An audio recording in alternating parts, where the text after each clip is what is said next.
This is the Zemar Podcast. Elite Benefits of America helps small and mid-sized companies with their health insurance programs. And now, your host, Butch Zemar. Well, welcome back to the podcast. Today I have Alex Toler with me. He's a friend in the industry, and he brings a lot of great conversations to the table, and that's why I invited him to the show. Welcome, Alex. Hey, thanks, Butch. Appreciate you having me today. It's great to have you. Can you give our audience a little bit of a background on who Alex is and how you ended up at Simpara? So I'm a recovering property and casualty industry. Could say I'm 32, but I spent 10 years in the property and casualty world until this past year. Sold the book of business, and Adam, who I work for over at Simpara, he and we've known each other for 7 years and almost 8 years. Wasn't really sure what he was doing in the business per se when we first got together. It didn't make sense. But then I started kind of going down more of this risk management journey and realizing that like risk management's not being applied in health benefits. I took my background, which is risk management and insurance degree from Missouri State. And then my life kind of consulting on the commercial side with workers' compensation, other casualty type products. And I was like, hey, we can apply a lot of this knowledge in the benefits space. And also he had stellar team in the background already, which was something I was really looking for, was go out and be a consultant. And as we were joking beforehand, not moving papers around. Right. We're not skilled in. So that's kind of what drew me in. My wife works in the medical field. So it's kind of, we've got that medical thing going on, and we had a child who was in the NICU. And so we got to see the pains and horrors of medical insurance billing as well with it all mixed in. And so it was like kind of the perfect storm. And then the last thing that really attracted me into the business was seeing a few of the case studies of like what well-known local companies here in St. Louis were able to do with their benefits that's been sustainable. And it was like, well, if they can do it, why can't so many others? And it's a matter of getting the message out there. And so that's what drew me in. So let's talk about what's it like to walk around with a diploma on the wall that's about risk management and insurance. It's a little boring. Literally, so it's like I think I'm 6 hours from a finance degree as well, like in the same department. But the only reason I had a friend who became a business partner at one time, who was graduating college in 2010 and with a finance degree and couldn't find a job because of where the state of the economy was at the time, or he couldn't find a job in finance. He ended up working for Enterprise Rent Cars, which neither he nor their sister of mine in the path too. But he's like, hey, all the people in this insurance department are leaving with 4 jobs. You should probably get or 4 job offers. You should probably do this degree instead. And so that's really the only reason why I was even like, okay, I can get a job in this field after college, was really the only place that my mind thought. But ironically, all the insurance carriers that came into the school to visit, whenever they were talking, I wanted to be in the sales side of things.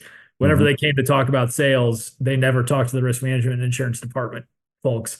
That was like for all actuaries and kind of account management type stuff working for the carrier. They all went over to the marketing majors and were like, hey, you guys should come sell insurance for XYZ company or for us. And so it's kind of ironic. I was like, I guess I should have gotten a marketing degree if I wanted to really do sales, but it built a good foundation. So it's because a lot of people in insurance world don't know how to market or sell, right? Absolutely. The old school grinding it out, right? Absolutely. Peddling for dollars or dialing for dollars. And so, and obviously, insurance is boring. So we're gonna try to make it a little bit excited. So you ended up at Simpara HR, and they do a lot of focus on this thing called level funded, which is essentially a bridge gap of self-funded for and traditionally I think it's made it for smaller employers, but I guess it's small and large, depending on what's your perspective on what's large and what's small. But like, so what's your experience like moving from the P&C world and now you're moving a lot into the self-funded and a level funded world? It's been eye-opening. thought so. Ironically, I thought like on the PNC side, everybody always complained about their health insurance. Ironically, getting meetings with folks once you're on the health side has been a little bit more difficult than I thought. They're very ingrained in their 15, 20-year relationships. Our guy takes care of us. I know the rates go up 12% every year, but he takes care of us. And it's like funny when you were a client of mine on the PNC side, you complained about how much you disliked Yeah. this individual. So Yes. kind of that wall goes up. And so I was like, all right, maybe it's going to be harder. Hey, he renegotiated the 1% or 2% savings on the renewal. Absolutely. Yeah. It's been, yeah. He earned his keep. Hey, they wanted 17. We got you down to 11. It's been, but Yeah. they never presented the 17 to start. They just told you that they got the 17 down to Mm-hmm. 11. Yes. Yes. That's where 100%. Yeah. no, it's been really interesting. I've kind of mentioned their like risk management approach where at least within our agency our clients get like what's a client called a client concierge who employee will call even the HR department can even call in if an employee doesn't feel comfortable doing it, call in and says, hey, I've got XYZ going on in my life. I want to find the best doctor. I'm going to find the lowest cost solutions for this. I want to save some money on this, or I need to be on XYZ medication. Where can we potentially source this med from? So I'm not spending a couple $100 a month on it.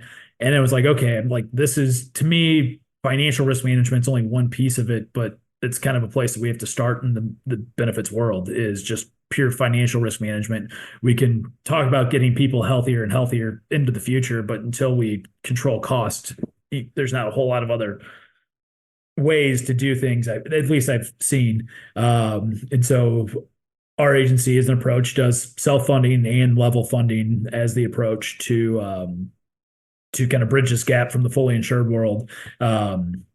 And I love the self-funding piece. Level funded is kind of something we've just, I wouldn't say we fell into. Wasn't a lot of it wasn't even necessarily our target market at the time, but a lot of these employers who with 50, 60 people in their health plans were coming and saying, hey, like we want the health plan that Woodard Restoration here in St. Louis has. And it's like, well, you can get it. However, how comfortable are you funding claims on a monthly basis? And a lot of times they're like, oh, that's seems a little, or even on a weekly basis. And they're kind of like, oh, and they're like, all right, well, here's what we can do. We can max out your payment every month, make it look and function as a fully insured policy from a financing side. However, you're going to get the wins of return of premium at the end of the year or at the end of your run out if you spent less.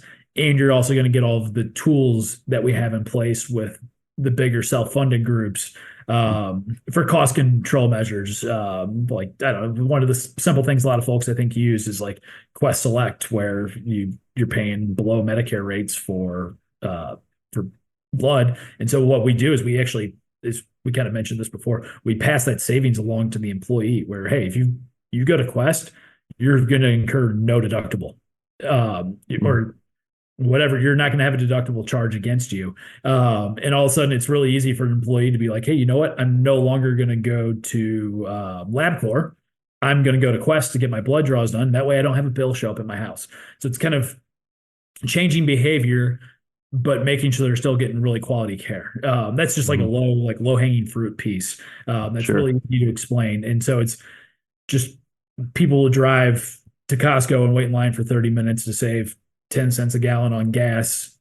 It's hard to believe that they want to drive somewhere to save tens, if not hundreds of, or even thousands of dollars in medical care to receive the same exact thing. Yeah, speaking of that, so you talk about low cost or no cost lab work, but some of the plans you put together could be bigger than that, right? So if employees have claims, like major claims, like their out of pocket could be literally zero. Can you walk us through some of that from a high level perspective of, maybe how that's put together and what's the benefit to the employer as well as the employee? Yeah, so we've done a lot of direct contracting. We're really fortunate here in St. Louis. We have 4 really strong, good health systems, which is a good thing, but also probably a bad thing from a health plan perspective, because you look at a health plan and it's like if I got a group of 100 here in St. Louis, 30% go to 3 different hospitals, And then the last 10% goes to a little bit of the smaller fourth hospital. And so everything's really spread out from a population and kind of market saturation size. And so everybody talks about like, oh, we get these really good contracting rates, or just a regular network gets really good contracting rates, but we're finding that's not true. However, these hospitals allow for us to direct contract with them. And so a lot of times we'll do either a tiered system, and some of our clients won't even do a tiered system. It's just pure out of network, where if you go use, say, Mercy Hospital, for instance, you were incentivized because we're getting a much lower cost of care by direct contracting with Mercy Hospital. We're trying to pass that savings on to the employee and the employer. And so if we're going to be paying less for services there, why don't we give the employee incentive to actually go to that facility? And so it's, hey, let's look at what a $0 deductible is. You're trying to change behavior and get the employee thinking about the cost of things. Well, the easiest way to think about cost is, hey, this isn't going to cost me anything. I will go to this place. And so we've got plans where they've got these direct contracts, and you're looking at it's like 96, 97% of the plan members who used to be very spread out, all of a sudden are like, you know what, I will go to the place that is low cost. You have the outlier, the one outlier usually, who's paying either in a tiered network or they're just complete out of network, using out of network benefits to go elsewhere. But what we'll typically do with those tiers or those out of networks is we'll set that at whatever current deductibles were today, before, or were yesterday before you made the switch. So nobody's worse off. It's just, we're going to give you an incentive to go to this place that we have lower costs associated. So then your claims come down drastically. And we found employees love it. We had a plan member who had triplets that went into the NICU. Never saw a bill show up to their house. If I had to guess, the household, I don't know if the spouse worked, but the household income could have been like $80,000. The employee was making like 80 grand a year.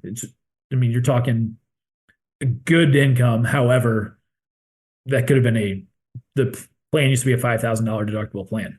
So you have triplets, you start parsing it all out. They're maxed out of pocket for the year. They're paying for that for years. Versus, hey, you know what? You went where you're supposed to go. We paid for a high quality hospital. You got the care you needed. Your kids got the care you needed.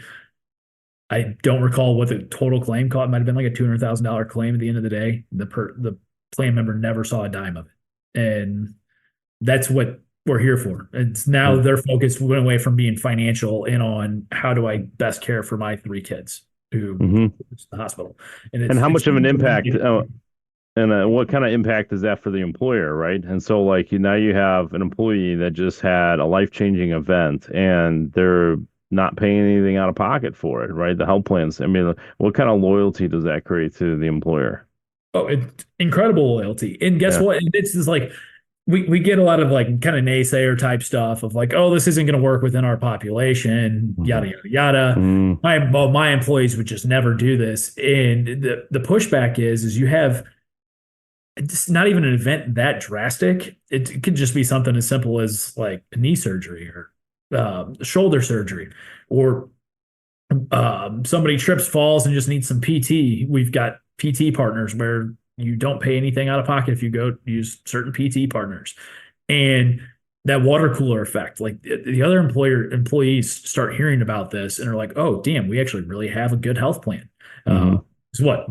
80% of people aren't going to really even use their health plan for the year, or at least nominally. There's going to be they might go see a PCP, pick up a prescription or something, but nothing that's really moves the needle. It's for that 20%, 15, 20% of people who are going to have something happen. And it's like, oh, we can use these services. This is a great health plan.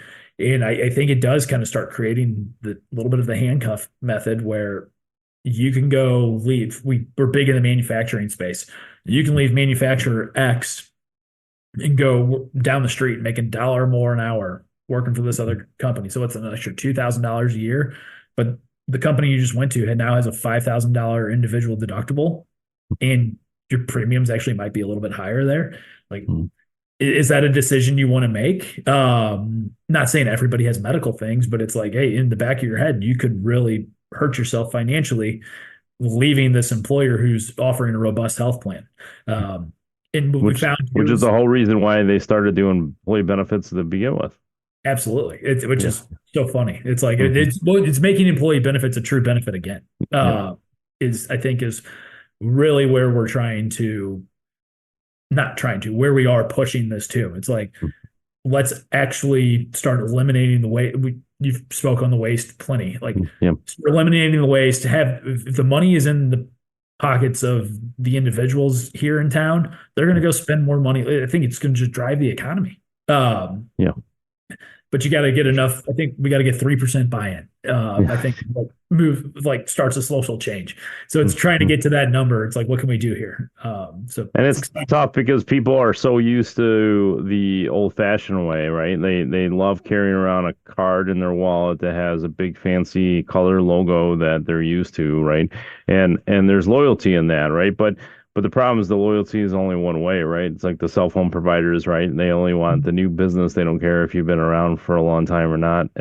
It's almost the same thing, even though there's some new things coming down the pipe with the Consolidated Appropriations Act that's supposed to change some of that, but we'll see because there was a lot of other changes that were supposed to occur with the Affordable Care Act, and it kind of got punted or just kind of watered out. But and so we'll see where that goes. And I think you bring up a lot of good points, and there creates a lot of loyalty with the company that they work for.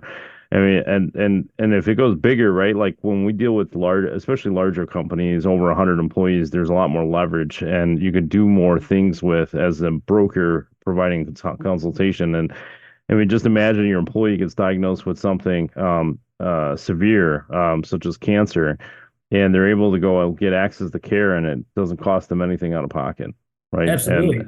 And a huge, Or even huge bend back. You start flying people where they need to go to get the best quality of care. Yep. And it's this paradigm. It's so hard to explain to folks outside of the industry, and just seeing the numbers. That's like, oh, we have incredible cancer centers here, but there's also incredible cancer centers across the country that charge a third of the price, and you're going to get just as quality of care. Hey, are you comfortable going to see this doctor go down to Houston and see a doctor down there for your cancer and get another opinion down there? And oh, by the way, like, once again, this isn't going to cost you anything, saving the plan money. And we're actually giving you access to this, whereas it likely would have never even been brought up on a fully insured kind of BUCA style plan to send you down to, like, hey, go take the second opinion for a doctor out of the area. And oh, by the way, we're going to pay your transportation costs to get down there. And it's like actually caring for the people versus totally. Yeah. Versus like, hey, you know what? I mentioned it. We've got great cancer care here in town. But it's not wanting to make people feel like this is your only choice. Like, I don't know, you kind of feel help. I think family members who have cancer, you're giving them choices so they can make family decisions to do the right thing for them. Yeah, and that's what it comes down to. So Simpara HR does a lot of things, not even locally, right? And so where are they headed, like, as an agency? But also, you guys have an event every summer. Can you explore that a little bit, and who's the audience? And I think the tickets are free to attend, but give us a little background on that. So we have an event every year. Like last year, I think was like deemed the first annual, because we finally found a location and a name that are going to stick for years to come. We're going to do it every June. Adam had done events, kind of bigger events for years leading up to this, but this was like the one where, like, we're going to brand the event. We're going to hold it at the same place. We're going to do it at the same time every year. And so it's called Health X STL. And we hosted at the St. Louis City, our new soccer team. We hosted at their stadium, and it's geared towards local employers. Employers here locally. We'll bring in some of our, like, kind of trusted partners who we use within the industry. Other brokers who are aligned with what our message is will attend. Try to vet those ones out before they attend. But overall, it's really geared towards local employers who, in what we're trying to do is show them solutions that are possible for their organizations by bringing in some of our clients. Will do kind of a case study of, like, here's where we were, here's where we're at now. But then we'll also have, we had an attorney in last year who kind of started hitting on some of the Consolidated Appropriations Act and some of the gag clause stuff that employers needed to be aware of. And a decent number of people left the room kind of like, oh, are we in compliance with what was just talked about here?